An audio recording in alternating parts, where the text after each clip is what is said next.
अस्सलाम वालेकुम स्टूडेंट्स। आज आपका चैप्टर नंबर 2 हम स्टार्ट करने लगे हैं, प्लाज्मा मेम्ब्रेन एंड साइटोप्लाज्म। इसमें पहले हम प्लाज्मा मेम्ब्रेन को स्टडी करेंगे। You are familiar about the name of plasma membrane. It's also called cell membrane, biological membrane और it's also known as plasma lemma. तो प्लांट्स और एनिमल्स में जो प्लांट्स के अंदर सेल वॉल के नीचे बीनीथ द सेल वॉल और एनिमल्स के अंदर the outermost boundary of the cell is called plasma membrane. You are familiar about it. और सेल की आउटर मेम्ब्रेन है तो इसका जो बहुत सारा इंपॉर्टेंट मेन फंक्शन है कि एक तो ये बाउंड्री वॉल है, it's a boundary wall, it surrounds the protoplasm और सेल कम्प्लीटली इसने सराउंड किया हुआ होता है। किसी भी शेप का सेल हो उसकी जो बाउंड्री वॉल होगी that is called plasma membrane. In the case of plants under the cell wall, plants के अंदर सेल वॉल लाजमी कंपोनेंट है हर सेल का। तो सेल वॉल के नीचे जो लिविंग मटेरियल है, लिविंग थिंग है, मेम्ब्रेनस फॉर्म में है, प्रोटेक्शन के लिए बाउंड्री का काम करती है, that is called plasma membrane. तो मेन जो इसका फंक्शन है protection of the cell give and second इसका जो मेन रोल है in the case of animals and in plants, protection जो है वो बेसिकली सेल वॉल अगर प्रोवाइड कर रही है तो प्लाज्मा मेम्ब्रेन जो है वो प्रोटोप्लास्ट को अपनी प्लेस में रखने में रोल प्ले करती है। And secondly transport of materials में सबसे ज़्यादा इसका रोल है। मटेरियल्स की in and out movement in the cell and out of the cell, this is controlled by plasma membrane. तो बेटा प्लाज्मा मेम्ब्रेन की एक सबसे इम्पॉर्टेंट जो स्पेसिफिसिटी है वो है इसकी सिलेक्टिवली परमिएबल होना। ठीक है, सिलेक्टिवली परमिएबल, या इसके लिए लफ्ज़ इस्तेमाल किया जाता है कि इट इज़ पार्शली परमिएबल है, सेमी परमिएबल मेम्ब्रेन भी इसको बोला जाता है, सिलेक्टिवली परमिएबल मेम्ब्रेन भी बोला जाता है। मीनिंग इसका क्या है कि it allow some material to pass and stops other, दूसरों को जो मटेरियल सेल को रिक्वायर हैं उनको अंदर जाने देती है और जो चीज़ इसके कंपोनेंट्स में से नहीं गुजर सकती उनको रोक लेती है। Selective substances can move in and out of the cell due to permeability of this cell membrane. अब परमिबिलिटी में डिपेंड करता है कि जो इसके दो मेन कंपोनेंट्स हैं लिपिड्स एंड प्रोटीन्स, अगर लिपिड सॉल्युबल सब्सटेंसेस आ रहे हैं तो वो तो ईज़िली डिफ्यूज़ कर जाते हैं लिपिड्स के अंदर से ही। कुछ आयंस वगैरह हैं वो फ्रीली डिफ्यूज़ हो जाएंगे आउटसाइड से इनसाइड या इनसाइड से आउटसाइड। लिपिड सॉल्युबल सब्सटेंसेस आसानी से अंदर आ जाएंगे। और जो चीज़ें चार्ज पार्टिकल्स हो गए या कोई ऐसे मटेरियल्स हैं जो लिपिड सॉल्युबल नहीं हैं, जैसे वाटर मॉलिक्यूल्स हो गए, तो वो लिपिड बायलेयर से नहीं आते बल्कि वो प्रोटीन मॉलिक्यूल्स मौजूद होते हैं सेल मेम्ब्रेन के अंदर। तो सेल मेम्ब्रेन की प्रोटीन्स के थ्रू वो मटेरियल जो है वो मूव करते हैं। ठीक है, डिफरेंट मेथड्स हैं मूवमेंट के, हम आगे डिटेल में भी स्टडी करेंगे। तो जनरल इंट्रोडक्शन यही है, आपको पता हो कि ये एनिमल्स के सेल के अंदर आउटर मोस्ट बाउंड्री है और प्लांट सेल्स के अंदर बीनीथ द सेल वॉल है। Main function is selectively permeable, it involve in the transport of material in and out of the cell. ठीक है,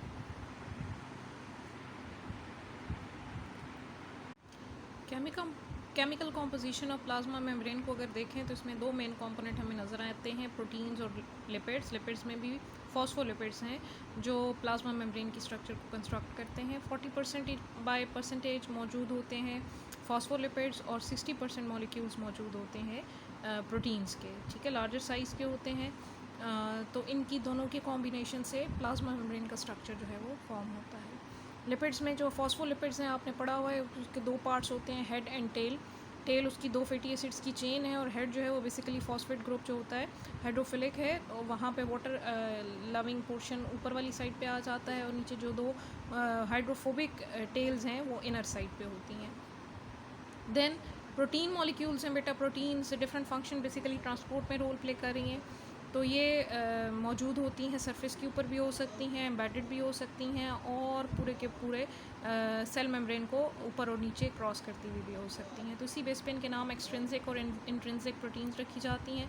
अगर तो ये सरफेस के ऊपर सिर्फ मौजूद हैं तो ये सरफेस प्रोटीन कहलाएंगी, ये सिर्फ सरफेस पे अटैच होंगी। ज़्यादातर ये मार्कर्स का रोल प्ले करती हैं या रिकॉग्नाइजर्स हैं, रिसेप्टर्स हैं ताकि यहाँ पर बाइंडिंग हो सके। दूसरी होती हैं बेटा एम्बेडेड प्रोटीन्स होती हैं। एम्बेडेड जो आधी ऊपर की तरफ है और आधी जो है सेल मेम्ब्रेन की लिपिड बायलेयर के अंदर एम्बेडेड हैं, धंसी हुई होती हैं। जस्ट लाइक आप पुडिंग बनाओ या कस्टर्ड बनाओ तो उसके अंदर जब आप फ्रूट्स वगैरह डालते हो तो वो आधे ऊपर और आधे उसके अंदर एम्बेडेड फ्लोट कर रहे होते हैं। तो इस फॉर्म में ये मौजूद होती हैं, ये लिपिड बायलेयर के अंदर। और थर्ड टाइप आ जाती हैं आपके पास इंट्रिंसिक प्रोटीन्स जो डीपली पेनिट्रेट की हुई होती हैं लिपिड बायलेयर को दोनों तरफ। ये ज़्यादातर चैनल्स का काम करती हैं, यहाँ से ट्रांसपोर्ट ऑफ मटीरियल होता है। ठीक है, तो ये प्रोटीन की डिफरेंट टाइप्स हैं, इंट्रिंसिक एक्सट्रिंसिक कौन सी हैं, ज़्यादातर ट्रांसपोर्ट में रोल प्ले कर रही हैं। फिर बेटा कुछ मॉलिक्यूल्स ग्लाइकोप्रोटीन्स और ग्लाइकोलिपिड्स की फॉर्म में भी मौजूद हैं। ग्लाइकोप्रोटीन्स आपको पता है प्रोटीन्स एंड कार्बोहाइड्रेट जब कंबाइन करते हैं तो glycoproteins are conjugated molecule. Similarly lipids and carbohydrates when combine they form glycolipids. तो ये स्ट्रक्चर्स भी माइनर क्वांटिटी में मौजूद होती हैं, ठीक है। अबाउट 4 to 15 शुगर की छोटी छोटी चेन्स हैं, ओलिगोसेक्राइड्स के मॉलिक्यूल्स हैं जो समटाइम्स प्रोटीन के साथ बाइंड कर जाते हैं, ठीक है, और उसको ट्रांसपोर्ट में हेल्प करते हैं या अदर फंक्शंस में रोल प्ले करते हैं। इसी तरह कुछ लिपिड्स के साथ भी कार्बोहाइड्रेट्स अगर की छोटी छोटी चेन्स जो हैं वो बाइंड करेंगी ओलिगोसेक्राइड्स की, तो वो ग्लाइकोलिपिड्स की फॉर्म में आ जाते हैं, ठीक है। फिर हम देख लेते हैं बेटा, ये तो थी केमिकल कॉम्पोजिशन। फिर आ जाएँ फिज़िकल नेचर के, उसका स्ट्रक्चर कैसा देखने में नज़र आता है। तो बेटा अगर आपको याद हो तो आपने इसके मुख्तलिफ मॉडल्स पढ़े थे, यूनिट मेम्ब्रेन भी पढ़ा था कि पुराना जो कॉन्सेप्ट था प्लाज्मा मेम्ब्रेन के बारे में वो यही था कि प्रोटीन लेयर्स जो हैं they are lipid layers are sandwich between two protein layers, के ऊपर और नीचे प्रोटीन की लेयर्स हैं और दरमियान में लिपिड की लेयर मौजूद है। जैसे आपके डबल रोटी के 2 पीस हों ब्रेड के और दरमियान में आप कोई भी फिलिंग रख लें। तो बाद में ये मॉडल जब मज़ीद टेक्निक्स, माइक्रोस्कोपिक टेक्निक्स डेवलप हुई, स्टडीज़ की डेवलप हुई, तो ये मॉडल बाद में मॉडिफाई हो गया by the fluid mosaic model. तो पहला मॉडल जो था वो 1960 में डेविड रॉबर्टसन ने प्रपोज किया था और उसको यूनिट मेम्ब्रेन कहा गया था कि इसमें lipid bilayer is sandwich between 2 protein layers, ठीक है। नेक्स्ट जो मॉडल इस वक्त फेमस है और जो मोस्ट एक्सेप्टेबल कंसिडर किया जाता है that is fluid mosaic model. You are very well familiar about it. ये सिंगर एंड निकल्सन ने प्रपोज़ किया था 1972 में, और अकॉर्डिंग टू दैम के जो लिपिड की लेयर होती है ये फ्लूइड लाइक है, इट्स नॉट स्टैटिक और स्टेशनरी नहीं है, ये बिल्कुल एक हार्ड फॉर्म सॉलिड फॉर्म में नहीं है, बल्कि इट्स फ्लूइड लाइक कंसिस्टेंसी है। और उसके अंदर प्रोटीन्स के molecules just like an ocean of fluid and protein molecules are floating in this ocean like icebergs. ये टर्म्स उन्होंने अपनी डेफिनेशन में यूज़ की थी, ठीक है, कि जैसे समंदर हो लिपिड्स का और उसमें जिस तरह से आइसबर्ग्स होते हैं या शिप्स होती हैं, तो वो जब फ्लोट करते हैं तो सेम इसी तरह आपको कहीं पे प्रोटीन्स ऊपर कहीं नीचे फ्लोट करती हुई नज़र आती हैं, ठीक है। तो ये फ्लूइड मोज़ेक मॉडल है, इसकी डायग्राम भी आपने बनानी है और इसको याद भी करना है। फिर बेटा ये तो हो गया स्ट्रक्चर सारा डिटेल में। डायग्राम्स बहुत ज़रूरी हैं, बार बार कह रही हूँ कि आपने जो जो टॉपिक है उससे रिलेटेड डायग्राम्स आपने ड्रॉ करनी है।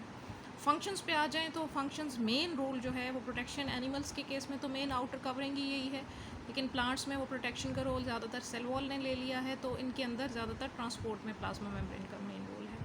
परमेबिलिटी मैंने आपको बता दी, it is differentially permeable, selectively permeable और सेमी परमेबल। ये वर्ड्स इस्तेमाल होते हैं कि कुछ मटेरियल को पास आउट ईजिली करने देती है और कुछ को जो है चेक एंड बैलेंस के बाद आने देती है। ट्रांसपोर्ट आपने देख लेनी है कि किस किस तरह से करती है, मुख्तलिफ टर्म्स हैं। डिफ्यूजन है from higher concentration to lower concentration, कोई भी मॉलिक्यूल ईजिली अगर बगैर किसी प्रोटीन के या एटीपी को यूटिलाइज़ किए हाई कॉन्सेंट्रेशन से लो की तरफ जा रहा है, अंदर से बाहर, बाहर से अंदर, तो that is called diffusion. And osmosis is the movement of water. Mostly जो वाटर की मूवमेंट बेटा होती है वो हाइपोटोनिक एनवायरनमेंट से हाइपरटोनिक एनवायरनमेंट की, चाहे वो अंदर की तरफ है चाहे वो बाहर की तरफ है। तो प्लांट्स के अंदर तो टर्जिडिटी मेंटेन रखने के लिए इसका बहुत इंपॉर्टेंट रोल है कि जिस तरफ सॉल्यूट कॉन्सेंट्रेशन ज़्यादा होती है वाटर उस तरफ मूव कर जाता है और उस सेल को फिल कर देता है, उसको टर्जिड बना देता है, ठीक है। फिर यही मेन टारगेट प्रेशर, इसकी एग्जांपल आपने लिखनी है, ठीक है। देन आपके पास बेटा फैसिलिटेटेड डिफ्यूजन है कि अगर कुछ ऐसे मटेरियल हैं जो लिपिड बाइलेयर से पास आउट नहीं हो पा रहे हैं, ठीक है, कंसंट्रेशन उनकी हाई है, हाई से लो की तरफ ही जाना है, लेकिन वो इजीली पास आउट नहीं हो रहे हैं उन लिपिड बाइलेयर में से, तो वो प्रोटीन की हेल्प लेते हैं, that is called facilitated diffusion. The movement of material from high concentration to low concentration, ठीक है, with the help of some carrier proteins. तो ये कैरियर प्रोटीन्स की मदद से ये बाहर से अंदर की तरफ मूव करते हैं। प्रोटीन्स की यहाँ पे टाइप्स बताई गई हैं, कैरियर प्रोटीन्स और चैनल प्रोटीन्स कहलाती हैं। बेटा कैरियर प्रोटीन्स वो होती हैं, समझ लें कि एक खुद पकड़ के छोड़ने जाए और दूसरा जो है वो सिर्फ गुजरने का रास्ता दे।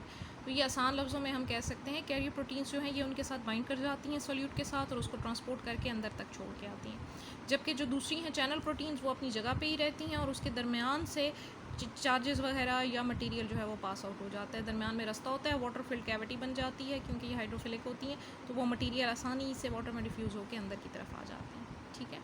तो ये फैसिलिटेटेड डिफ्यूजन हो गई। एक्टिव ट्रांसपोर्ट आपने बेटा सुना हुआ है, that is movement of uphill movement कहलाती है, movement of material from low concentration to high concentration. और जब भी लो से हाई की तरफ जाते हैं तो यहाँ पे एनर्जी यूटिलाइज होती है in the form of ATP. तो इसके लिए अगर आपको याद हो तो एटीपी इज़ पंप आपने पढ़ा हुआ है रेस्पिरेशन के अंदर भी।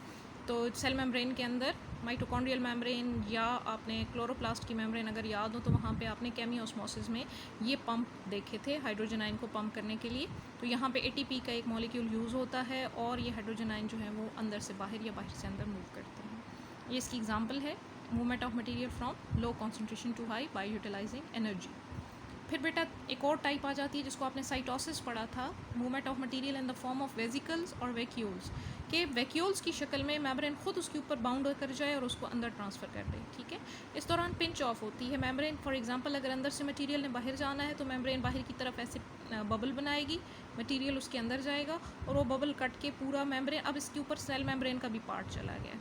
ठीक है, तो दैट इज़ कॉल्ड एक्सोसाइटोसिस। इसी तरह से मटेरियल बाहर से अगर अंदर आएगा तो अंदर की तरफ एक जो है वो कैविटी अपीयर होगी और बाद में वो बबल की फॉर्म में कट के अलग हो जाएगी, दिस इज़ एंडोसाइटोसिस।